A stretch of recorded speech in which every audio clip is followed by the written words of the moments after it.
the famous Mashgiach, Chatzkel Levenstein, Zichrono Livracha, who was the famous Mashgiach of the Panovich Yeshiva after following Reb Dessler, Zichrono Livracha, dining room on the day of Shavuos. This was just within 10 years of the Holocaust, and he saw that there were people gathered, and people came together, and there were Bachrim and boys who came together. He saw that there was a continuation of the Jewish people. He remembered Europe of old, which was no longer in existence. And he said two famous words in Yiddish: it's nicht poshut. It's not simple. Life is not simple. And we live in not simple times as well, many years later. And therefore, first and foremost, very honored, obviously, for my son to speak, but first I'd like to thank all of you for coming, and especially mention the Rabbanim that are with us, the Rav Novoseller, the Rav of the Adas is joining us, Rav Yonah Lazar, Rav of Eitz Chaim is here.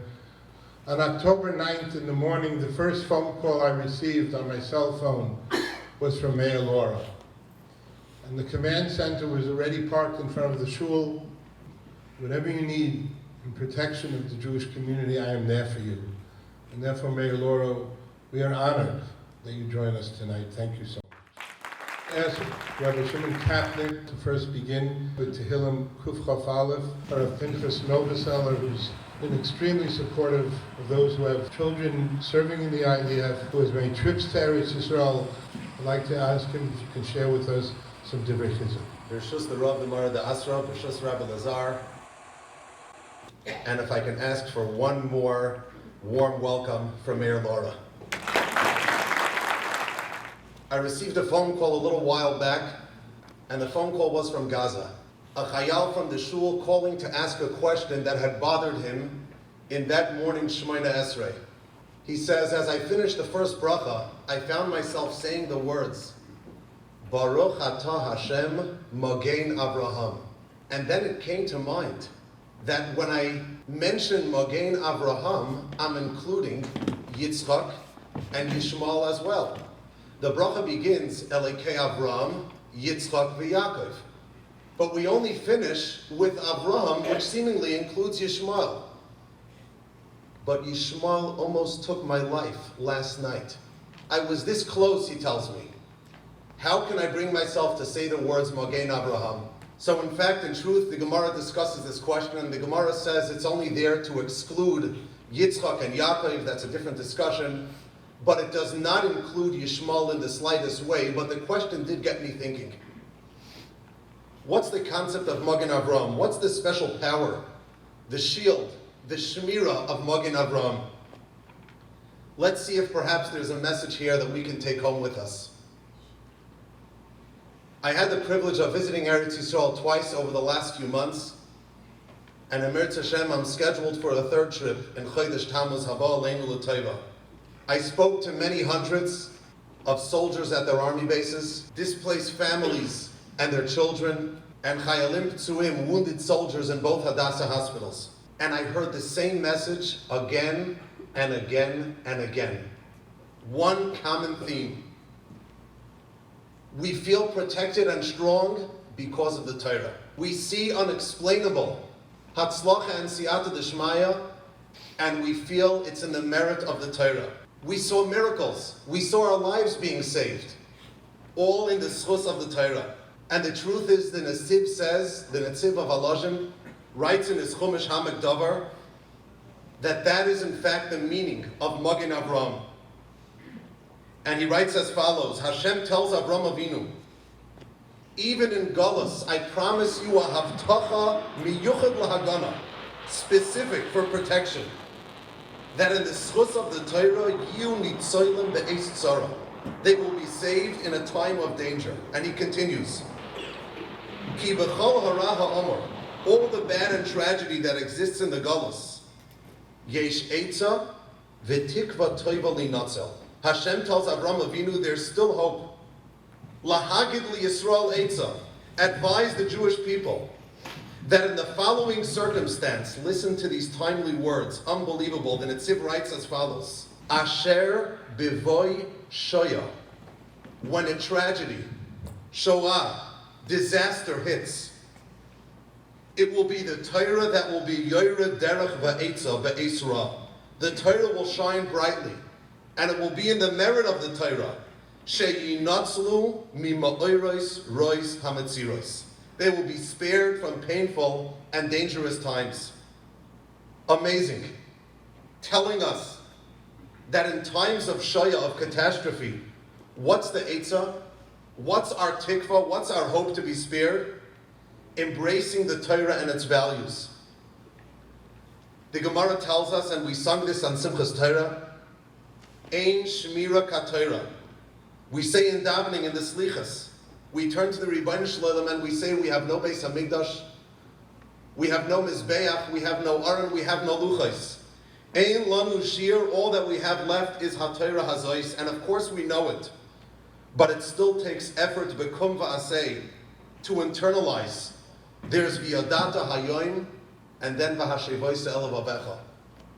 A number of years ago, as I was on a plane heading to Eretz Yisrael, I'm sitting next to someone who was very deeply involved in a very thick Hebrew novel, and after reading for a few hours straight, which was pretty impressive, he finally takes the book and places it in the pocket in front of him. So I took the opportunity, took the risk, and I said, Shalom Aleichem. So he turns to me and he says, Aleichem HaShalom. Okay, here we go, I'm in business. I say to him, what do you do?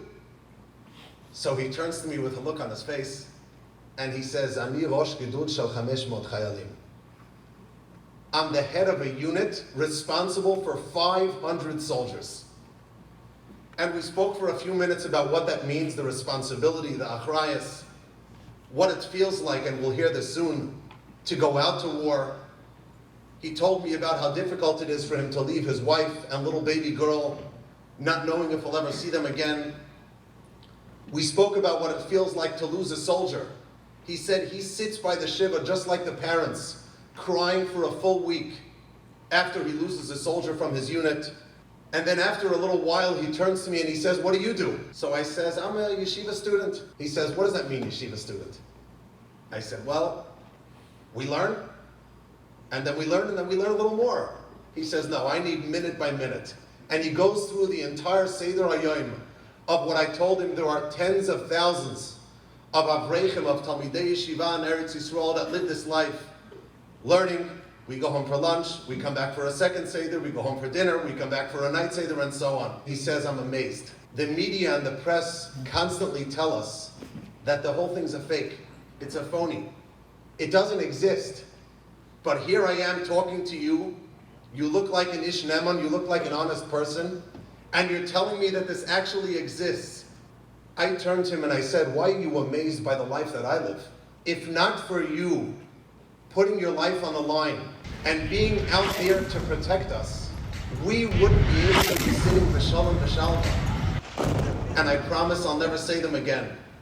But if you're willing to tell me that your Torah is in my schus, then I'll tell you what each and every one of us, even though we might say otherwise, but we all believe this in our heart, that it's the schus of your Torah learning that helps us do what we do out there in the field, that gives us the protection and the siyata d'shmaya.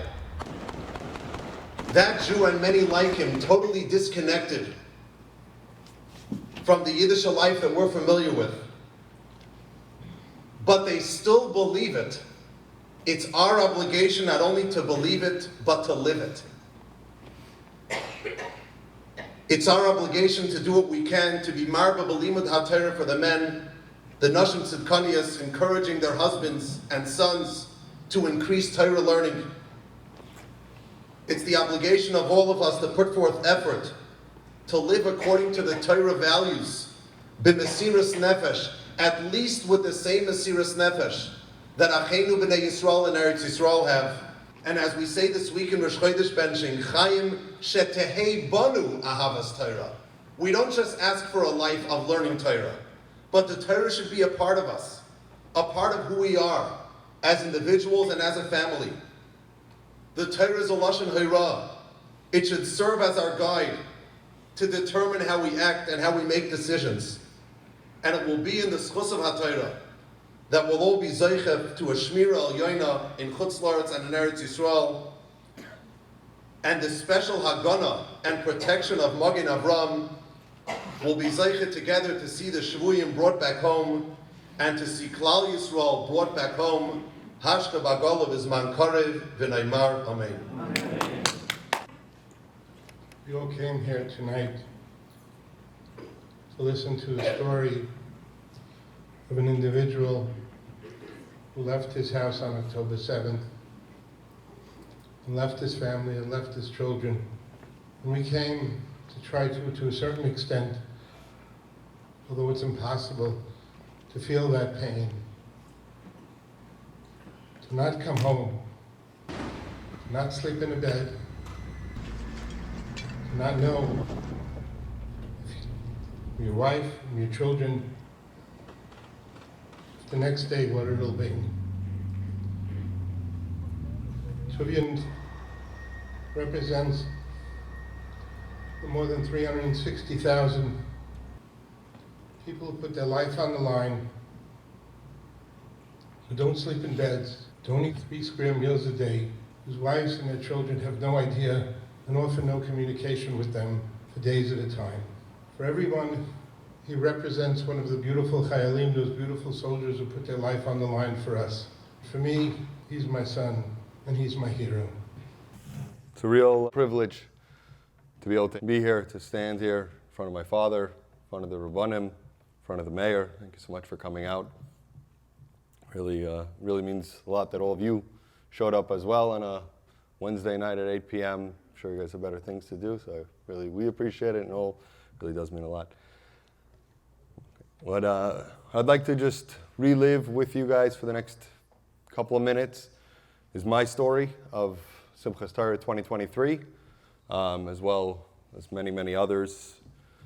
As my father mentioned, over 360,000 soldiers who were called up on Simchas Torah Day.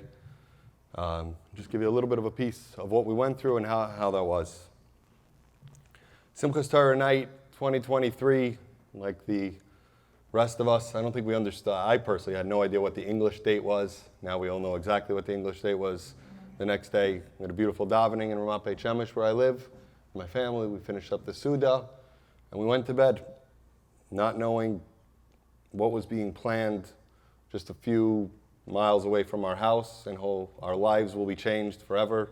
Not only our lives, the lives of every Jew, and I think pretty much every person in the world will be changed of what's going on. I woke up on Simchas Torah morning 2023 and was getting ready to leave to shul.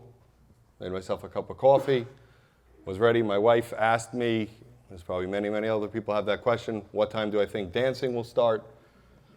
I told her I believe at about 10:30 we'll be bidding and then dancing. It's a little bit earlier. I feel like every single year she thinks it's later. It's not. It starts earlier. And then she asked me if I was going to be drinking or if I'll be taking Hatzalah calls this Simchas Torah. And before I can answer that question, because I didn't have to answer it then, we heard an air raid siren go off. Whoever has never experienced an air raid siren, it's an arching sound that just blares.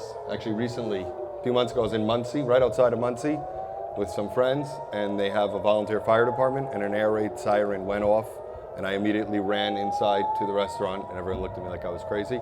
But go outside Muncie, they still have them over there. But we grabbed, as the air raid siren went off, my wife and I grabbed my 2 younger kids, and we ran into our mamad, our safe room, which every Israeli house has.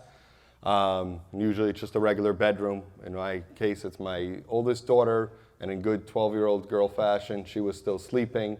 We immediately ran in, woke her up quietly. I climbed over her bed, and I shut the iron shutter, steel shutter that shuts in. At that point, I honestly knew that something was off, something was different. Unfortunately, it's not the first time that we've gotten air raid sirens and missiles overhead, but generally it's after a few weeks of more heated stuff going on down south or up north or different parts of the region, and this was just coming right out of the blue with no warning. And we also, as we were waiting, and immediately after I closed the window, we heard the unforgettable sound of the Iron Dome missile hitting right on spot.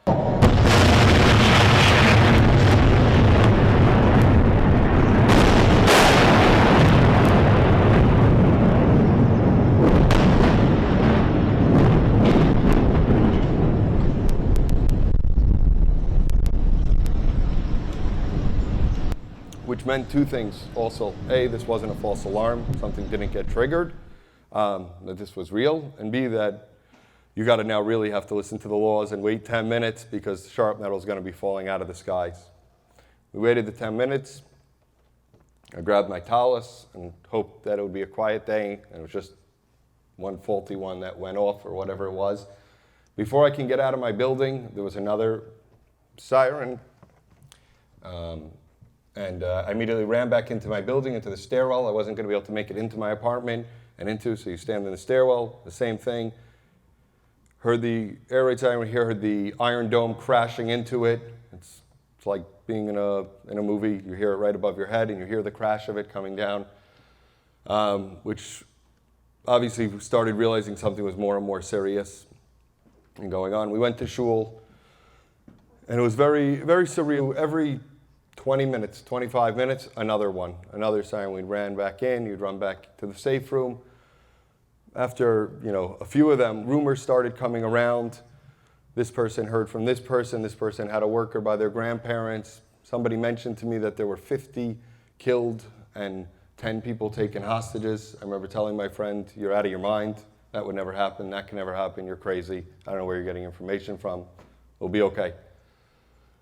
But after the next rocket, I realized that I better go home. I went home to get my cell phone, and I saw it blowing up with my WhatsApp group from my Army unit, and everyone was going on. My entire phone was buzzing like crazy. But it was Simchas Torah. It was Shabbos. And at that particular point, I just had one WhatsApp group that was relevant for me, and that was my Army unit relevant WhatsApp group. And everything else didn't make a difference. I mean, it made a big difference, but I didn't check the news, and I didn't know what was going on in full extent. We kept hearing rumors. But before we could even get much further into davening, another siren went off. And at that point, I remember a couple of friends coming over to me in a more jokingly manner, or more, it's fun, it's tough, it's great. And, "Tuvia, you're going in, you're going to be going in." We'll see, hopefully, let's see what's going on. There's a lot of talk on the chatter, let's see what's happening. And my wife told me, "You're not going in."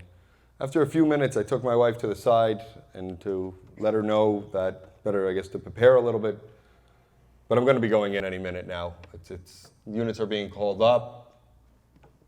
We're clearly at war. I didn't know what extent, but it was clear that we were at war. And not a moment too soon, I got the official call to be called up. I left shul with my wife and my 3 daughters, and I walked quickly, went home, I went into my room, I put my talus down, I took off my suit, my tie, my Shabbos shoes, and I put on my Army uniform. I grabbed a few essential things, not really knowing how long, and I told my wife, "I'll be home before you know it." Remember, we had a 6-day war once. We'll be fine. Sure, it'll be great. Everything's going to be okay. It's just some rockets, it's precautions. We're going to be okay. Going downstairs from my building with my car keys on Simchas Torah, on Shabbos, in my uniform, definitely not. I think the absolute hardest part was my 12-year-old daughter, almost 12-year-old daughter, who understood what that meant, what the ramifications were for father on Shabbos, on Simchas Torah, changing, grabbing the car keys. I grabbed my handgun, my extra magazine, and she grabbed me and she jumped onto me, and she was crying hysterically, as was my wife and my other daughters. I gave them a last kiss goodbye and jumped into my car and drove. I don't know how many of you have had the privilege, but as a Tzala member, I have the privilege to drive from Beit Shemesh to Yerushalayim quite often on Shabbos. And truth be told, the roads are pretty quiet. I'm not going to say that no one's driving over there. It's a free country, it's a democracy, you can do as you wish. But it's pretty quiet over there. And the only thing that we saw driving were just hundreds of mainly middle-aged men with wrinkled army uniform that they grabbed out of the bottom of their drawer and just driving by. There was no regard to, traffic lights or anything like that. I went into Yerushalayim to pick up a soldier from my unit who was learning in Or Sameach. Didn't even have his army uniform, and he jumped in. I remember I made a legal U-turn in front of a police officer in Yerushalayim, and he just waved me on. And I drove to Machane Ofer. Machane Ofer is an army base right outside Yerushalayim. Every soldier has their place where they're going to be going. We scatter around the country. Our first assignment was to go over there and pick up our equipment. And as I was within a kilometer, about a half a mile of Machane Ofer, it was just a parking lot on the highway. For any of you who know, the 443, there were just cars, just parked and parked.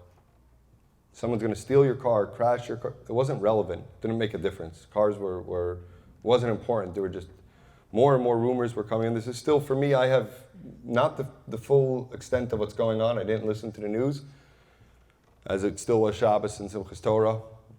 I parked my car on the side of 443, and I made the kilometer and a half walk into Machane Ofer. There were hundreds of thousands of soldiers going in there, coming out, moving this, everything, vehicles. And as I walked in, they gave you your bag, your gun. And as I'm taking my gun, walking out back to my car, they already gave us our assignment of where we're going. We're not waiting around over there. We have a place to be going to. Soldiers got hold of a Sefer Torah. I have no idea how or where, but just in the middle of this army base on Shabbos Simchas Torah, a bunch of religious soldiers wanted to finish the akafas. I guess they had some time until their next assignment. And they were just dancing. It was beautiful. There were many soldiers with kippas in the beginning, and then the circle got bigger and bigger and bigger, and many soldiers without kippas, without yarmulkes.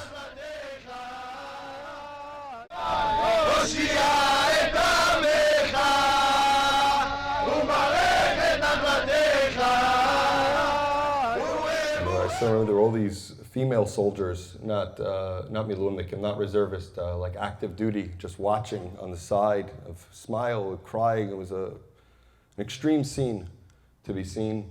I think when I realized, I was thinking back about this story a few weeks ago, and I realized there's a handful of those soldiers that I know for certain that was the last time they ever got to dance with the Torah. I was assigned to an area called Tukarim. Tukarim is known in Israel as a Gaza within Israel. It's within the West Bank, within the Yehuda v'Shomron. And it sits, interestingly enough, right on the border of Highway 6. So this is Highway 6. Literally, the next time you're in Israel and you're driving up north, you literally will see it out of your window. And you can see exactly where Tukarim is situated. Tukarim is a city of around 65,000 residents, and is Hamas's main focal point within inside the borders of Israel. We were assigned to take over a base of Seret Golani. Seret Golani, they used to have probably about 60 soldiers over there. They were airlifted out a few hours before I got there to go down south and help with the fighting in Be'eri. And our job was to take them over. They left a handful of soldiers there until we got there. To realize exactly where we were, this was Shabbos, but we went inside. On Thursday, Seret Golani had a fire exchange with a terrorist right outside the base on a motorcycle and eliminated that terrorist a mere 36 hours prior to that. I mean, the army was very, very organized, but it's just the way this types of things, you usually have 2-3 days to learn the area, learn what it is, understand. And it was just nothing. It was just there. There were a couple of caravans with the Seret Golani's guys' sheets on their beds.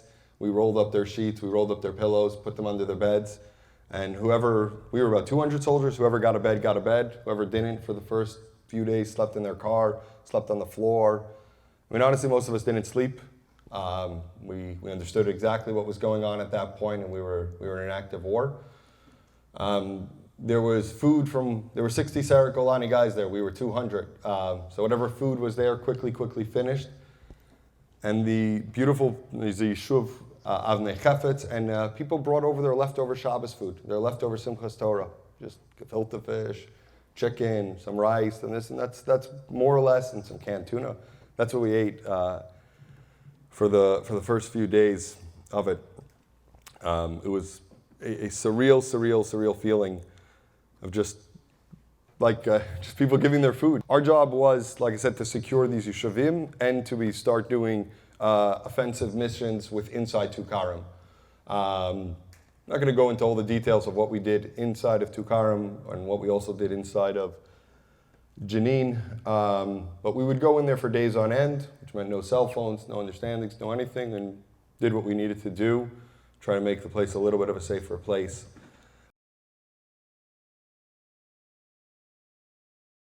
I really want to focus just a little bit more of the achdus of what we've seen and where it was. In my base, we were probably about 15% from soldiers, and the rest of us were not from soldiers. Rabbi Novoseller mentioned earlier about different things within the Israeli system and people and different politicals and what people think. What I saw was just beauty. You saw soldiers who would never not smoke in front of somebody in their life, weren't smoking in front of me on Shabbos, wouldn't no loud music on Shabbos. Whether we needed a minyan, short a man down because somebody was out on a mission, asking a non-religious soldier to come in and stand in for a minyan was multiple times. We saw that. It was just amazing. On our first Shabbos there, after davening, me and a couple of friends wanted to just feel a little bit normal, feel a little bit like it's regular, even though it wasn't obviously at all. We were sleeping on floors. Guys were still sleeping in their cars. So we took a can of tuna fish and we opened it up and we took some cheese and we made a little kiddush. And two non-frum guys walked in and said, "What are you doing?" We said, we're having a kiddush. Okay, can we join? Sure. And the following week, somebody said, "Are we going to be doing a kiddush again?" And we got hold of some herring, and then we got hold of eventually some kugel and some cholent. I think we're probably the only army base that had a full kiddush. Pretty much every week, people started donating. I know people in the shul donated to this kiddush. I have one friend of mine from the army, a completely non-religious guy. I maybe put on tefillin on his bar mitzvah, maybe not. He messaged me a few weeks after we got out of the army and asking me where he can get hold of some cholent. He lived in Ramat Gan, which is like northern Tel Aviv, right on the border. I told him he can go to Bnei Brak. Him and his girlfriend made their way into Bnei Brak on a Thursday night. He sent me a picture of them eating cholent. Turns out, by the way, you can get cholent on the Israeli version of Uber Eats. I did not know that, but it does. So I don't know. That's just where Shai Ben Tzvi eats his cholent. So if anyone ever wants to go. The Achdus didn't really stop there. It wasn't just on base. The amazing people who helped my wife, who would go days on end of not knowing what was going on. People were making food. I did my best to not tell my wife what we were doing, but certain times I would just let her know that my phone's going to be off for the next few days. And then she would hear on the news that a Miluimnik got injured, is critically injured, and is being airlifted out of Tukarim. And of course, this happened while she was in the car, and my kids heard, and they just have to, first of all, obviously hope that the soldier who's injured will be okay, and hope it's not me, hope it's not their husband, hope it's not their father. There's no way to confirm or do anything, you just wait until either I'll contact her or the army contacts them. And this would go on pretty often. It's just the way the army works.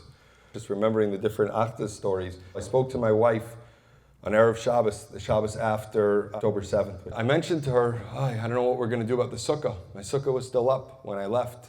I was, nervous, annoyed. Somewhere in there, my sukkah is going to get ruined. It's going to start raining. I don't know when I'm coming home. And she told me that my sukkah was down. I was like, you didn't take the sukkah down, that I promise.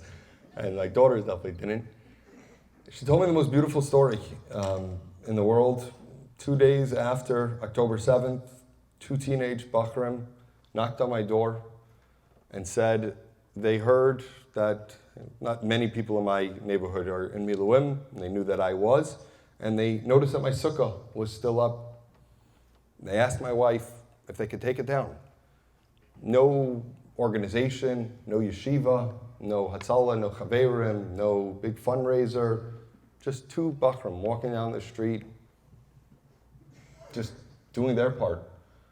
They took down my sukkah. For me, it was one of the most moving things to really see where Klal Yisrael was and to see where Klal Yisrael still is, of doing that. And they put it away properly, and they put everything in. Maybe I'm just very attached to my sukkah, but it was a very, very, very, very moving story to me. Over the next 135 days, like I said, we did raids and different missions with inside Tukarim as well as with inside Jenin.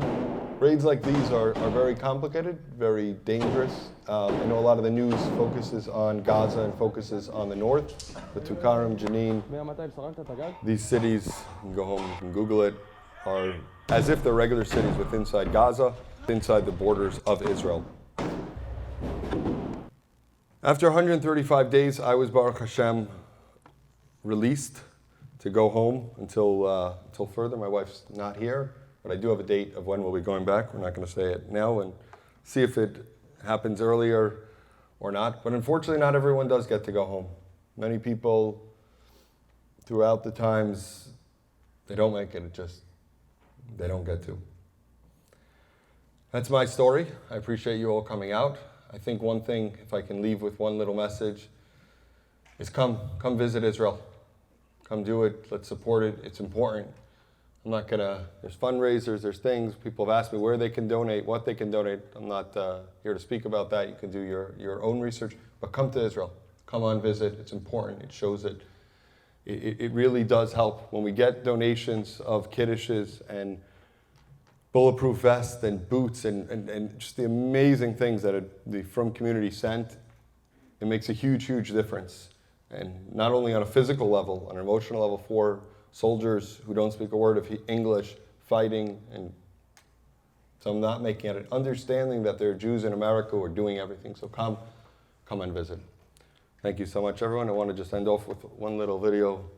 אבל אחי אני אוהב לחזור הביתה אחרי שלא הייתי כל הלילה למצוא את השלווה שאני חי בה לפשוט מעליי את החיים איך אני אוהב לחזור הביתה הלב של האישה שאני חי איתה תחזיר את השפיות שלי אליי כבר את כל הרגעים הרגילים איך אני אוהב לחזור הביתה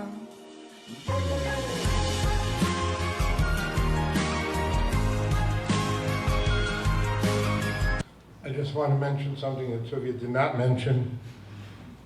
During the time that he was in battle, during the time that he spent Shabbosim in full uniform, with his boots, in full uniform with his gun, sitting in an armored vehicle over Shabbos. During that time, he never missed a daf yomi. Rabbi Eli Stefanski, should live and be well, was one of the largest daf yomi shiurs, mentioned him in the shiur, and Tuvia sent him a picture. There you see that Tuvia has in the armored vehicle in the Jeep.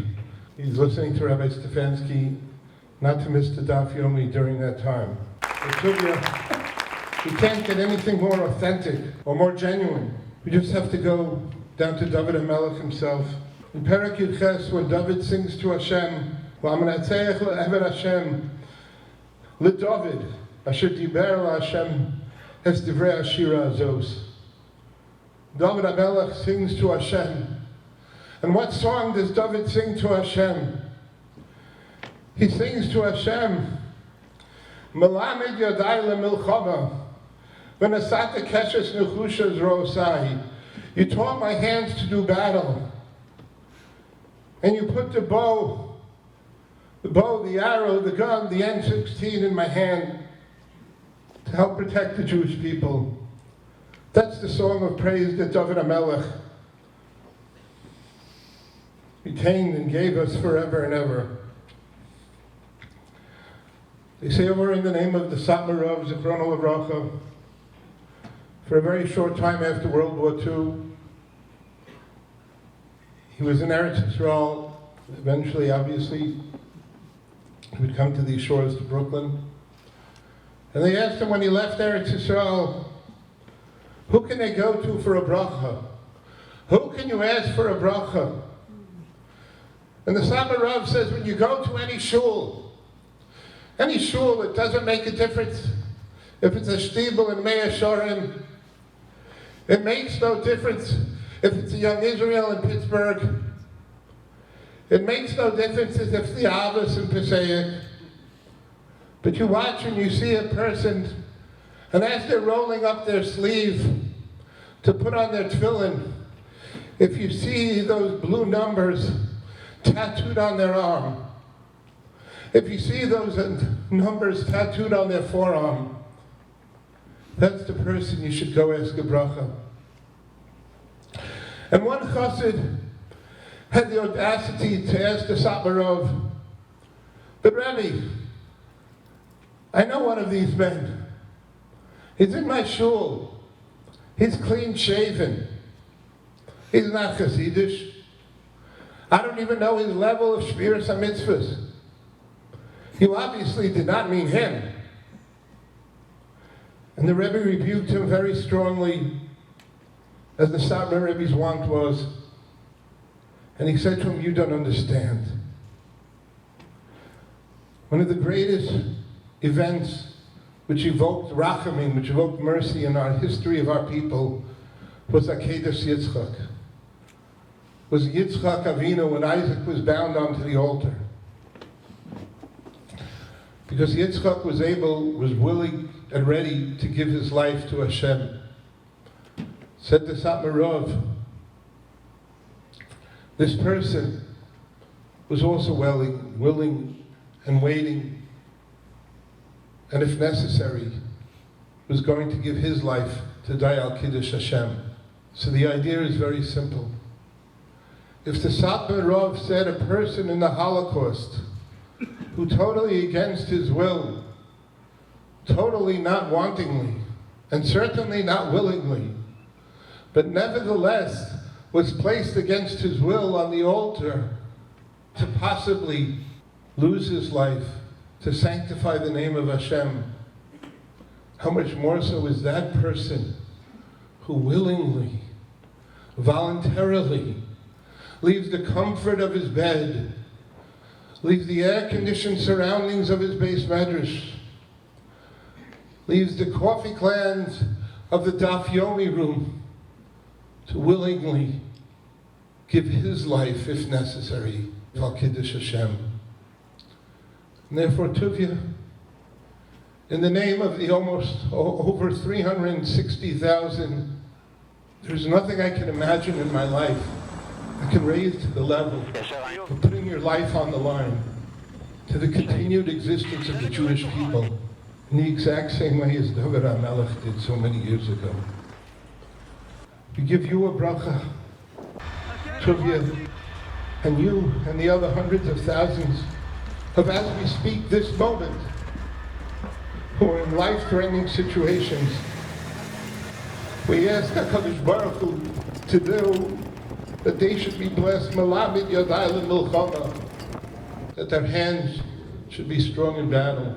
And I humbly ask you, Tuvia, to please give us a bracha.